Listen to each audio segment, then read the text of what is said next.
Yo, what's going on, man? Welcome into another episode of the ChrisBeCappinn Show. Tonight is February the 3rd. Tomorrow brings us I think a 7-game NBA slate. And there's a couple intriguing games. I'm not sure if I'm gonna bet them all, but it's a couple really intriguing games for tomorrow. So we'll go through them. Let's go through them, man. Let's get to it. Quick recap of yesterday. Or tonight's, I only had the one bet, which was OKC minus 8.5. Hopefully people were able to jump on. If you jump on I think it closed at 18, I think. But as expected, right? We talked about OKC, having the revenge, and Milwaukee, probably resting players, being that it was a bad situational spot for them. They did end up resting those players. They did end up losing by 29 points. So easy winner. Feels good to see one go through the rim. See if we can build off that. One play that I've made so far, or you could say 2 plays. One I just got loaded. It's in the chamber, but I haven't hit the button yet. And then a couple that I'm looking to make as well. So let's jump into it. First up, we go to jaXon, your AI sports betting buddy / companion / tool / helper / handicapper / partner, whatever you want to call jaXon, man. jaXon is your real-time insight buddy to help you make better make you better bets, and then also just save you a bunch of time as well. So check out jaXon if you're interested. 50% promo code in the description of the video. Sides, totals, player props, NFL, NBA, you name it, Super Bowl, whatever it is that you're looking for, type the prompt in. jaXon can give you some insight. So check jaXon out. Tomorrow I'm interested, because a game that I'm not interested in handicapping at all, just being honest, is the Heat and the Bulls, 2 very inconsistent teams. So that's the prompt that I put in, specifically the total, because I don't really want to lay points with Miami. I definitely don't want to take them with Chicago either. So ask jaXon about the total in that game tomorrow, sitting at 228. jaXon tells me for tomorrow's game between Miami and the Chicago Bulls, the total points is set at 228.5. Based on the analysis and recent trends, team stats, and matchup, I recommend leaning towards the over on the total. Here's why. So makes a little chart for me. I got points per game scored, points per game allowed, last 10 over-under records, and then recent matchup over-under records as well. So why the over is a strong play? Offensive and defensive trends. The Bulls are one of the worst defensive teams in the league, allowing 119.9 points per game, which ranks 29th. This opens the door for Miami, even with their slower pace, to capitalize offensively.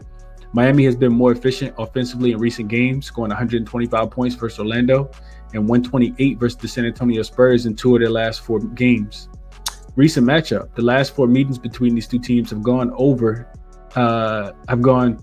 to the over, with both teams combining for high-scoring affairs. The Bulls' defensive struggles and Miami's ability to exploit them have been key factors.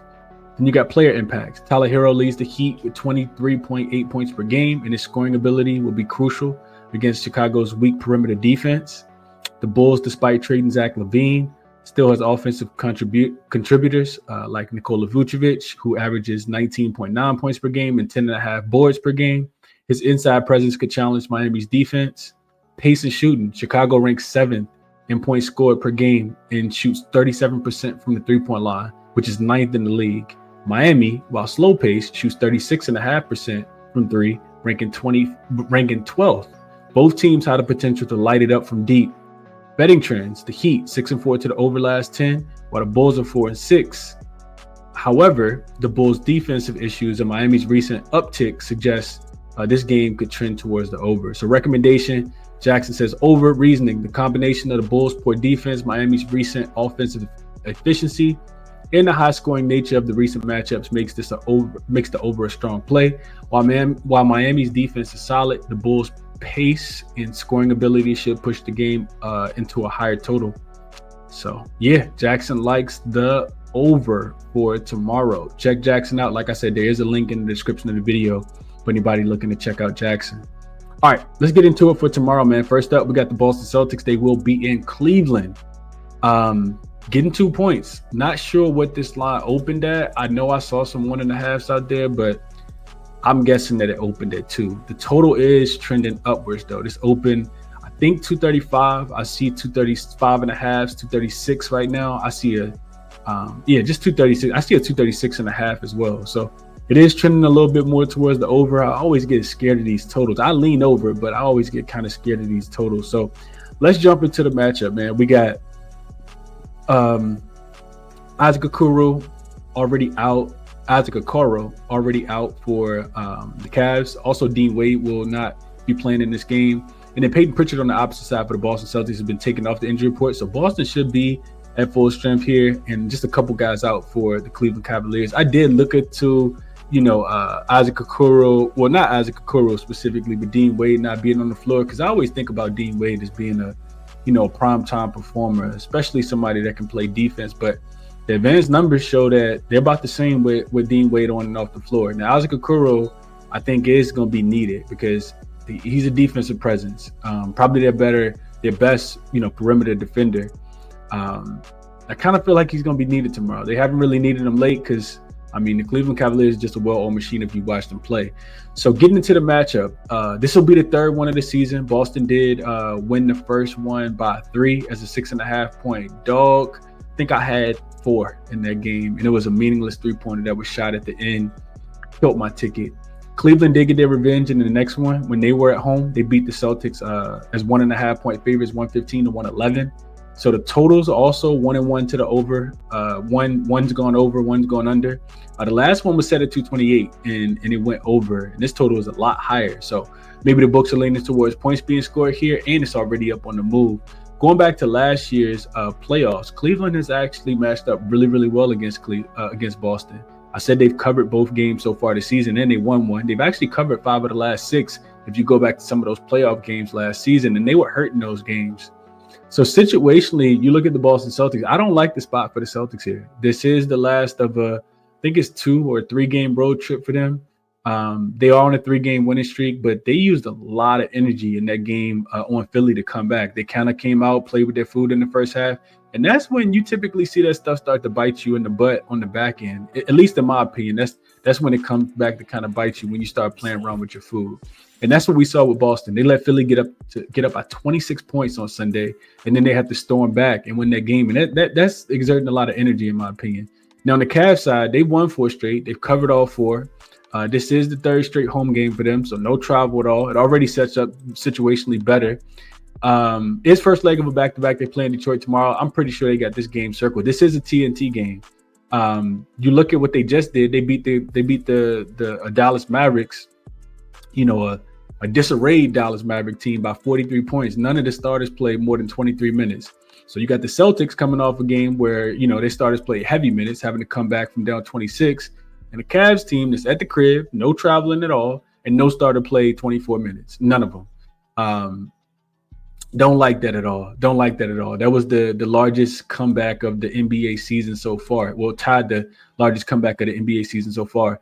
You look at the Celtics as a dog this season. They've never been a dog at home, which makes sense, right? But on the road, they've been a dog twice. They were a dog in Cleveland. They were a dog in OKC. They lost both of those games straight up and against the spread.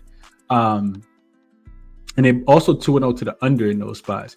Meanwhile, you look at the Cavs. They've been a short home favorite 6 times. They're 5-1 straight up and against the spread. The only loss that they had actually came against Houston, and they were without Evan Mobley, I think, in that game last week. So I like the Cavs here, man. I really, really do. I just think that they're in better form.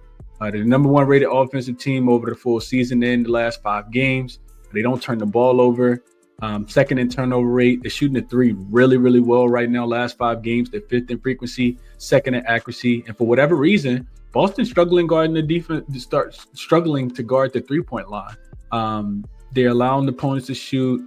They're 25th in opponent 3-point accuracy last 5 games. Teams are shooting 40.5% from the 3-point line.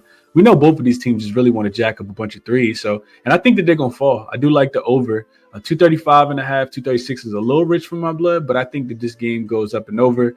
If the pace slows down and is played like a playoff game, then of course it could go under as well. But not really looking to play Cleveland totals under, in my opinion. You also got the Boston Celtics coming off a win because they came back, beat the Philadelphia 76ers by 8, 118 to 110. Boston is 6-21 against the spread, coming off a win this season. They exerted a lot of energy in that last game. And then this is something that I talk about pretty frequently whenever we get two good teams that play against each other. So if you just go back to last season, you look at teams that have a 60% win percentage or better, which both of these teams do. The home favorites, specifically in conference games, non-conference games too, they typically win straight up 43-18 straight up. If you took the Boston Celtics on the money, took the Cleveland Cavaliers on the money line here. So 70.5% trend says that you back the Cleveland Cavaliers in this spot. I like the Cavs. Have not bet them yet, but I think that's the side that I want to be on. I don't think that this number is going to move to 2.5 or 3. Potentially it could, but I want the Cavs and I want them on the money line, staying away from the spread here, just in case there's some funny business at the end. Real quick, I do have a player prop that I like as well, and I actually like this a little bit more than I actually like the. I like this a little bit more than I actually like the spread for this game, but I do want to be on the Cavs with them being at home. So real quick, we go over to Outlier. This is not Outlier. Let's go over to Outlier really quickly. And I'm looking at the guy, man. Looking at the guy, the man, the myth, the legend. So there's a link in the description of the video if you're interested in checking out Outlier. You can save yourself some coin. This is 7-day free trial if you're interested in checking out the software.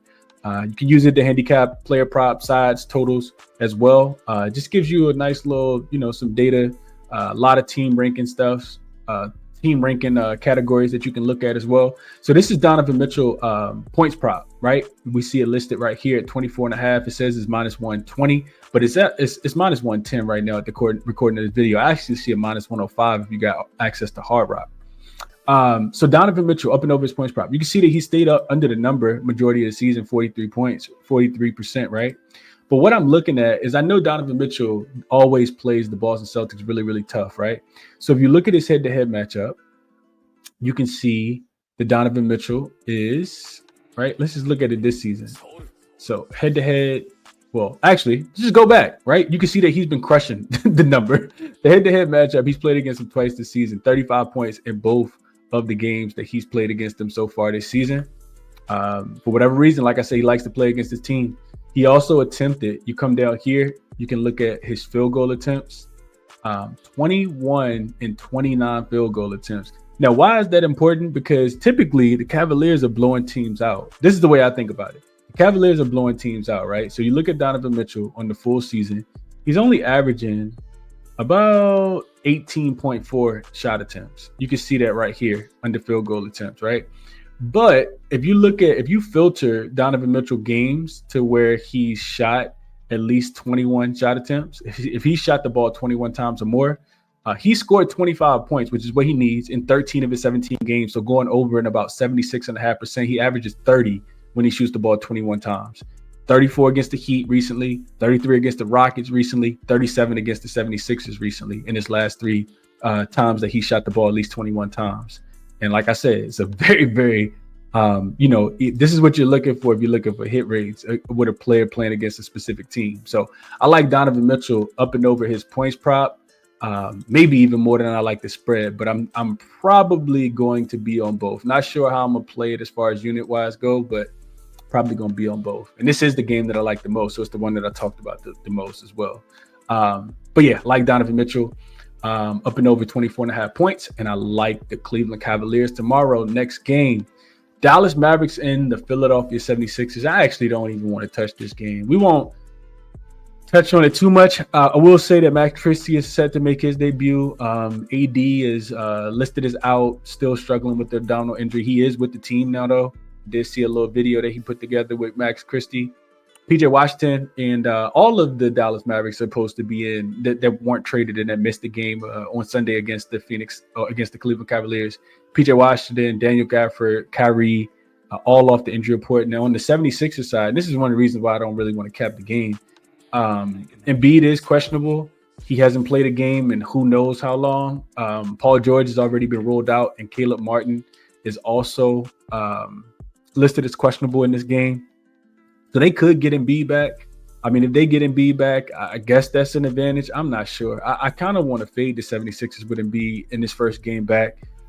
Philly has been playing a little bit better as of late, but they did lose to Boston, did lose to Denver as well, gave up that 26-point lead. They had actually won 4 games in a row Defensively, they've struggled, but getting the B back should help the defense, should slow down the pace. They were 7-3 to the over in their last 10 games. And it's the first leg of a back-to-back for them. They got the Heat tomorrow. On the Dallas side, coming off their worst loss, of course, of the season, they lost by 43 points to the Cleveland Cavaliers on Sunday with, pretty much their G League team out there. This is the fourth game of a 5-game road trip for them, and they've also been struggling defensively. They're also 7-3 to the over. With Embiid coming back, I just think it throws a big wrench into things.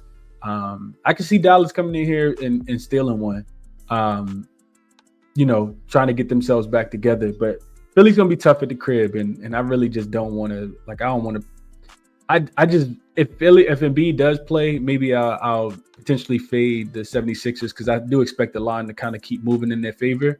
I just opened at 1 and it's up to 1.5. The other thing I'll mention is the Philadelphia 76ers have been a home favorite 8 times this season. They're 1-8 against the number, 1-8 laying points at the crib. So I want nothing to do with the 76ers, especially if Embiid comes back. And I know that the Mavs are shorthanded, and I still don't care. Next game up, we got the Rockets and the Nets. So this game will be played in Brooklyn. Looks like the line is still about 9 right now. Total hasn't moved either. It opened 209. Even when the Rockets were playing against the Knicks, they did lose tonight. And it's still there, still right at 209. Spread hasn't moved either. I did see that Ben Simmons has already been rolled out. Fred VanVleet, I'm not sure. Sengun, also not sure. Sengun did not play in the matchup earlier against the Knicks. And the Rockets are now off 3 straight losses. Now, you do got the quick revenge here.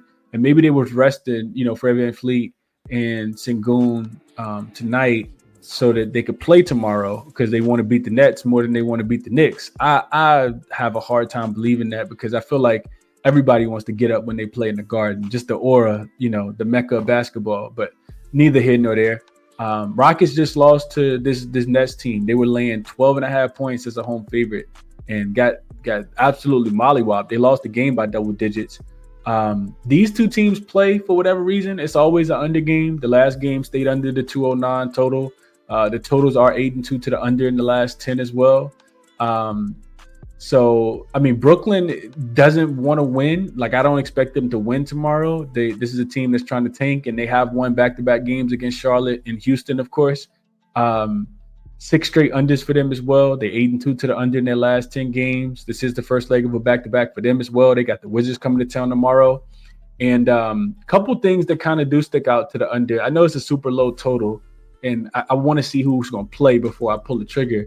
But a first half under kind of makes sense. Houston is a perfect 9-0 to the under in the first half on the second leg of a back-to-back. You got the Brooklyn Nets. That's 11, 5-1 to the under as a home dog. And the Brooklyn Nets, for whatever reason, are 15-2 to their first half team total under as a home dog this season as well. So that's really all I got for you guys in this one. Not anything that I don't think I'm going to be betting this game, and I would love to know what's going to happen with Fred VanVleet and Sengun. Like I said, all we know for sure is that Ben Simmons is out. Next game. All right, so we got the Knicks and the Raptors. This one is a little intriguing here. So the Knicks have not submitted their injury report as of yet, of course, because they, have a little. They can do that a little bit later. But the Toronto Raptors have submitted theirs. So Chris Boucher is listed as questionable. So is Bruce Brown. I think outside of those two, everybody else is back. The Raptors coming off a pretty big win the other day against the Los Angeles Clippers after losing to the Chicago Bulls somehow the day before. So you got a Knicks team that's been hooping. They did have to come back. They were down double digits tonight against the Rockets at the Mecca. They are 9-2 straight up. I don't think they covered. Did they cover the spread tonight? Let's see. New York Knickerbockers. They covered. They did not cover. They finished they closed as a 7-point favorite. They ended up winning the game by 6. So they didn't cover, but they did cover the early line. If you took the Knicks early, they did cover. So second leg of a back-to-back for them. It's a home road back-to-back. Third game in 4 nights for the Knicks as well. And they got the Boston Celtics up next. So a couple reasons why you might not want to play the Knicks outside of it being second leg of back-to-back, third game in 4 nights. You also got the Raptors here with triple revenge. They've lost all 3 games against this Knicks team earlier this season, and they were getting double digits in every single game. So that's pretty telling that this line is at 6.5. I see a 5.5 out there as well. but also that, the Knicks were laying 11 and a half, 12, 13, 14 points in the earlier games that they played. Then when I looked into it a little bit more, and we know the Raptors have been balling, right? Number one defensive rated team last 5 games. And even with Quickly back in the last game and Grady Dick, they still, did a good job of locking up the Clippers in that game. And the Clippers offense can struggle at times as well. But this Raptors team, 8-2 straight up in their last 10 games and against the spread. They're 7-3 to the under. I mentioned their defense being strong. Third straight home game for them. Also first leg of a back-to-back. They got the Memphis Grizzlies coming to town tomorrow. The Knicks, a couple of really strong things that stuck out to me for the Knicks. And when I fade the Knicks, it's typically on the second leg of a back-to-back. I know we cashed with the Bulls earlier this season in that spot. It's another team we cashed with, fading the Knicks on the second leg of a back-to-back. I say all that to say this. The Knicks are 5-14 against the spread when they're playing unrested this season. 5-14 against the number. Not a team you want to lay a lot of points with. They're 2-6 against the spread if they're playing unrested, and they've had to travel. So if it's not the same site that they recently played in, just 2-6 against the number, including 4 straight non-covers versus the Nets, the Bulls, the Nets again, and the Bulls again. Knicks are also just 1-7 against the spread with the rest disadvantage. So if the other team has more rest, and the Raptors do, it should be 2 days of rest. They haven't played since Sunday. Then 1 day of rest. They'll have the 1-7 ATS mark for the Nets on the second leg of it being at a rest disadvantage is active tomorrow. Pretty sure they'll still be without OG Anunoby. You know, when you play with the Raptors, you got to travel through customs, all that good stuff. It's just a lot of moving parts for the Knicks, man. I would not be looking towards the Knicks tomorrow. You can get a +6.5, and I think that's the side that I want to be on tomorrow for the Raptors. I think they can keep the game within 3 possessions. That's the way I'm leaning to bet this one. All right, next game. We got the Miami Heat and the Chicago Bulls. I already told you guys, not looking interested in betting this one at all. No idea really what to do with it either. I just go with what Jackson said. Jackson likes the over. I guess that's the way I would look. Both of these teams are just so highly inconsistent. I don't want to waste your time with a breakdown here. So the Bulls, the Heat are 4-6 straight up, which is highly inconsistent in their last 10 games. Only 3-7 against the number. They did beat San Antonio with the rest advantage the other day, but Wemby didn't play in that game. They only beat them by 2, didn't even cover because they ended up closing as a 3-point favorite. This is the first leg of a back-to-back for them. They play Philly on, what is that? That'll be tomorrow's Tuesday. So they play Philly on Wednesday. And then for the Bulls, same thing, man. 3-7 straight up and against the spread in their last 10 games. They lost in Detroit on Sunday. First game back home after a 3-game road trip, but also the first leg of a back-to-back. They got the Minnesota Timberwolves on Wednesday. So both of these teams playing first leg of a back-to-back. I won't be involved in this game, but if I am, it'll probably just be a look towards the over. I do think that both of these are pretty poor 3-point defenses. I know all the Bulls want to do is shoot the 3. They shot 52 threes, I think, against Detroit. I watched that full game on Sunday. All they want to do is jack threes. And the Miami Heat can do the same thing. I do think that they should be able to score. The Chicago Bulls don't have any kind of rim protection. So if Spoelstra, run some stuff to get to the rim. I watched Jalen Duren have a feast. I'm talking about he had turkey legs and macaroni and cheese and collard green. I mean, he had all that at the rim when he was playing against this Chicago Bulls rim protection. With just Vucevic out there, Bam should be able to eat in the paint. But the problem is Bam not aggressive, so that probably won't happen. But the Miami, I think this is a back and forth game is what I'm saying. I would lean towards the over, not a game that I'm going to be betting. The game that I did bet, though, and this is moving, I think let's see what this total is moved to right now. At the recording of this video, this total, I actually got to this total early. You still can get a 219.5 right now. I did bet the over here. This total opened 216.5 with the Lakers without having AD. No AD for the Lakers, of course, since he was traded. Of course, Luka will not be playing. Norman Powell has come off the injury report for the Clippers after missing the game against Toronto the other day as well. So yeah, this is the other TNT game. The Boston Celtics and the Cleveland Cavaliers is the first game. This Laker and Clipper game will be the second game. So the line already moving towards the Clippers. This opened at, I think I saw it as low as 6. It's already 7. I think I saw 7.5. So money is coming in on the Clippers in this spot. And 7.5, it looks like it's moving. So fading the Lakers off the big win against the Knicks, knowing that they don't have any rim protection without Anthony Davis. And should be a bounce back spot for the Clippers as well. They just lost to the Raptors. I think they were laying 5 points. And we know that the Clippers have been really good at home. So head-to-head between these two teams, we strong lean towards the Clippers earlier this season. I don't think I ended up betting it.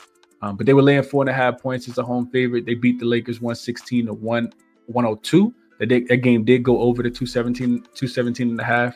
That was actually a couple weeks ago on January the 19th. So the Lakers, they actually been hooping, which is crazy that the line is moving so far against them here. They're 8-2 straight up in their last 10 games, 6-3-1 against the spread. They beat the Knicks, the Wizards in their last two. Surprisingly went 4-1 on the road trip. Well, they're 4-1 right now because this is the last game of the road trip, but they're also back at the crib pretty much as well. 3 straight overs for the Lakers. You love to see that if you like the over here. I think it goes over to 220.5 as well. I just didn't get 220.5. So for the Clippers, first game back home after a 4-game road trip for them, they lost to Toronto, like I said, by 7 as a 5-point favorite. 3 straight overs for the Clippers as well. This is a team that, really getting up and down the floor. The Clippers have been playing with a little bit more pace as of late, and I think that they're going to be able to score against the Lakers. The Lakers also play a lot faster without AD out there. Now you don't have Max Christie either. Like, that's another defender that you're going to lose. Granted, Vanderbilt's back and Dorian Finney-Smith should be there, but it's not a lot of defense that's there at all. When I look at the for people looking towards the Clippers in general, I looked at the Clippers traveling just from road to back home. If they're coming off a road loss, the Clippers typically get right in this spot. They're 5-0 straight up and against the spread if they've lost their most recent game on the road and then they're coming back home. They're also 13-2 straight up, 12-3 against the number in their 15 games as a home favorite this season. They're winning by an average of 16 points per game. 10 of their last 11 games they've actually won as a home favorite by double digits. So for people who like the Clippers, I couldn't talk you off. I'm not laying 7.5 with the Clippers. I do think that they're probably the right side. But the Lakers, when they've been getting points like this is when they typically have been showing up this season. Could be a little flat spot without AD first game without him, it actually kind of hitting them. Clippers, like I said, they should be fully healthy tomorrow. I guess I would look a little bit more towards the Clippers, but I did play the total, and I would still play it at 220. I think this game goes up and over to 220. Did play 217.5 and sent that out to the members a little bit earlier. Next game, we got, let's see, Pacers and the Trailblazers, the game that I'll be honest, I haven't gotten to this one yet. The Pacers are still playing right now. Actually losing to the Jazz in the fourth quarter with about 5 minutes left. And the Portland Trailblazers are also still playing right now, losing to the Phoenix Suns 55-49 right now at halftime. No idea. I need to see who's going to actually play, how these games are going to play out. I never really play a game make a bet on a game with a team that's involved that's still currently playing. At least not when it's two teams that's currently still playing. So I'll handicap this one a little bit more tomorrow morning after the current games go off. And if it's anything that I end up playing, I'll share with the members. But those are my thoughts on the game on this game. You do got the Blazers at 5-point dogs. They have been at home. The Pacers second road game coming out of altitude. You probably don't like that spot as much. The Blazers are, they've been battling. I mean, they've absolutely been battling. 7-3 straight up, 8-2 against the number in their last 10 games. They've covered 8 straight before tonight's game. So we'll see if they can, potentially win against the Suns tonight and beat the Suns in back-to-back games. We'll see, man. The Pacers have actually been hot too. 7-3 against the spread as well. Don't look like they're gonna cover tonight. But yeah, they've looked pretty good as well. So jumping into a quick recap, man, I do like Cleveland a lot. I probably will end up on Cleveland. I'm not looking towards the Celtics. I just think that Boston's been playing around with their food a little bit, just not taking the games extremely serious. And Cleveland is taking games extremely serious, specifically at home. So I like the Cavs on the money line. You can get a minus 130. I think it's a couple minus 122s out there. If you got a couple of the smaller books like Valley Bet, you can get like a minus 122. But I do like Cleveland tomorrow against Boston. Donovan Mitchell points are in green because I will be betting those. And if you're new to the show, the green plays are confirmed plays. The red plays are plays that I'm looking towards. Always talk about the injury report being, highly volatile. Not putting in plays a lot unless I absolutely love something the night before, because who knows who's actually going to play? Who knows who's going to get ruled out? Who's going to get ruled in? But I do lean towards the Raptors plus 6.5. That's currently available. The Miami Chicago, if I'm betting it, is only a over. And Yeah, love Donovan Mitchell points prop tomorrow as well. So that's the show, man. I hope that it was helpful for you all. As I always say, I will be on with Cal tomorrow, and hopefully I'll have time to do another night show for the Wednesday slate. So yeah, resources all linked in the description of the video. Check out jaXon, check out Outlier, check out Moneyballer, check out OddsJam. If you're interested in handicapping tools and sports betting resources that I use to look at the games, get a good night's sleep, depending on when you're watching this. And I'll catch you guys in the next one. But man, best of luck on all your action that you have for Tuesday. I'm out.